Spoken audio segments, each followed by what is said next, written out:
চুল বিক্রি করা যাবে কিনা? অনেক নাপিত চুল জড়ো করে বিক্রি করে, তাদের গুনাহ হবে কিনা?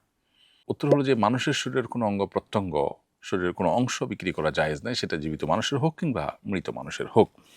আল্লাহ তাআলা মানুষকে সম্মানিত করেছেন। আল্লাহ বলেছেন, ওয়ালাকাদ কাররামনা বানি আদম। আমি আদম সন্তানকে সম্মানিত করেছি, তাদেরকে মর্যাদাবান করেছি।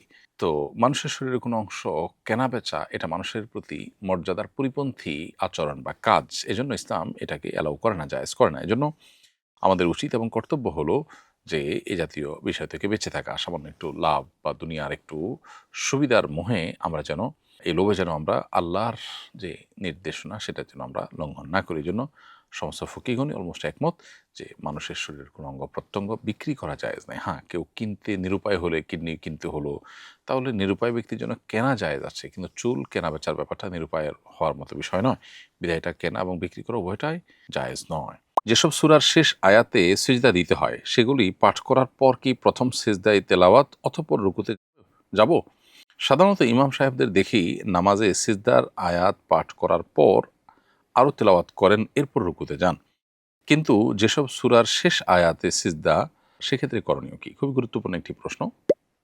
আমরা যখন কোরআনে কারিমে তেলাওয়াত করব, কোরআনে কারিমের তেলাওয়াতের মধ্যে যেই সিজদাটাতে যে আয়াতের মধ্যে তেলাওয়াতে সিজদা আছে, অর্থাৎ যে আয়াত পাঠের পর সিজদা করবার নির্দেশনা আছে, কোরআনের আশেপাশে সিজদা লেখা আছে, নিচে আন্ডারলাইন করা থাকে, সেগুলোর পর সিজদা দিতে হয়। এটি নবী করিম সাল্লাল্লাহু আলাইহি ওয়াসাল্লামের নির্দেশনা। সো আমরা এগুলো তেলাওয়াতের পর সিজদা দিব। নামাজের মধ্যে এরকম আয়াত যদি তেলাওয়াত করেন আপনি, তাহলে সেক্ষেত্রে তেলাওয়াত করার পর ডাইরেক্ট সিজদায় গিয়ে উঠে তারপরে বাকি তেলাওয়াত শেষ করে এরপর রুকুতে যাবেন। আর যদি রুকুতে যাওয়ার ঠিক আগ মুহূর্তে এই আয়াত পড়েন, অর্থাৎ সিজদার আয়াত পড়ছেন, এটাই লাস্ট আয়াত, তাহলে সেক্ষেত্রে লাস্ট অথবা তারপর আর ১-২টা বা ৩টা আয়াত আপনি পড়লেন।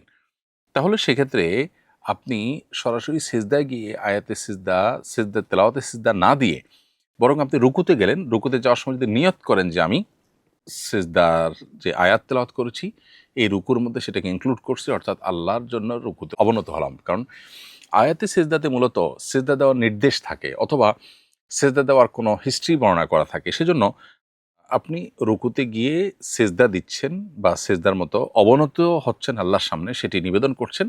তাহলে রুকুর মধ্যে যদি আপনি নিয়ত করে নেন যে রুকুর সাথে আমি আয়াতে সিজদার যে সিজদা সেটাও দিচ্ছি একসাথে, তাহলে রুকুতেই সেটার পারপাস সার্ভ হয়ে যাবে। কিন্তু ইমাম হিসেবে কেউ যদি এই কাজটা করেন, তাহলে সেক্ষেত্রে মুক্তাদেরকে আগে বলতে হবে, ওনারাও নিয়ত করতে হবে, না হলে এটা সিজদা হিসেবে বিবেচিত হবে না। আর যদি লাস্ট আয়াত বা লাস্ট আয়াতের পরে মাত্র ১-২ আয়াত তেলাওয়াত করে সরাসরি রুকু করার পর সিজদায় চলে যান, তাহলে ওই সিজদাটাই নিয়ত ছাড়াই অটোমেটিক তেলাওয়াতে সিজদা হিসাবে বিবেচিত হবে। আলাদা কোনো সিজদা লাগবে না, নামাজের সিজদাটাই যথেষ্ট হয়ে যাবে। তাহলে খোলাসা কথা হলো, আমরা যখন নামাজের বাইরে পড়বো, তেলাওয়াতে ওই আয়াত তেলাওয়াত করার পর, সিজদার আয়াত তেলাওয়াত করার পর থেমে সিজদা দিয়ে তারপর বাকি তেলাওয়াত করব। আর যদি পুরা তেলাওয়াত শেষ করে সিজদা দিই তাতেও হবে। আর নামাজের মধ্যে যদি আমরা আয়াতে সিজদা তেলাওয়াত করি, তাহলে সেক্ষেত্রে সে আয়াতটা শেষ করার পর সাথে সাথে সিজদা দিয়ে উঠে বাকি তেলাওয়াত শেষ করে আমরা নামাজ কন্টিনিউ করব। আর যদি মাঝে আমি না থেমে বরং ওই আয়াতটা, তেলাওয়াতে সিজদার আয়াতটাকে আমি কেরাতের শেষ আয়াত হিসাবে ধার্য করি বা তারপরে ১-২ আয়াত তেলাওয়াত করি, তাহলে সেক্ষেত্রে আমি চাইলে রুকুতেই সিজদা নিয়ত করে ফেলতে পারি, একসাথে এই দুইটা হয়ে যাবে। সেক্ষেত্রে নিয়তটা করতে হবে। মুসল্লিদেরকে আগে বললে তারা নিয়ত করতে পারে, নাহলে তাদের সিজদা আলাদা করে দিতে হবে। আর সরাসরি যদি আমরা সিজদায় চলে যাই, তাহলে সেক্ষেত্রে রুকু দিয়ে তারপরে সিজদায় চলে যাই, তাহলে সেক্ষেত্রে নিয়ত ছাড়াই এটা নামাজের সিজদা প্লাস তেলাওয়াতের সিজদা হিসাবেও যথেষ্ট হয়ে যাবে। তাহলে মোট কয়েকটা পদ্ধতি হলো, যখন যেভাবে শরিয়ার নির্দেশনা রয়েছে তার আলোকে আমরা ইনশাআল্লাহ তেলাওয়াতে সিজদা করব। একটা ট্রিমার কি শরীরের সব জায়গায় ব্যবহার করা যাবে? উত্তর হলো হ্যাঁ, যাবে।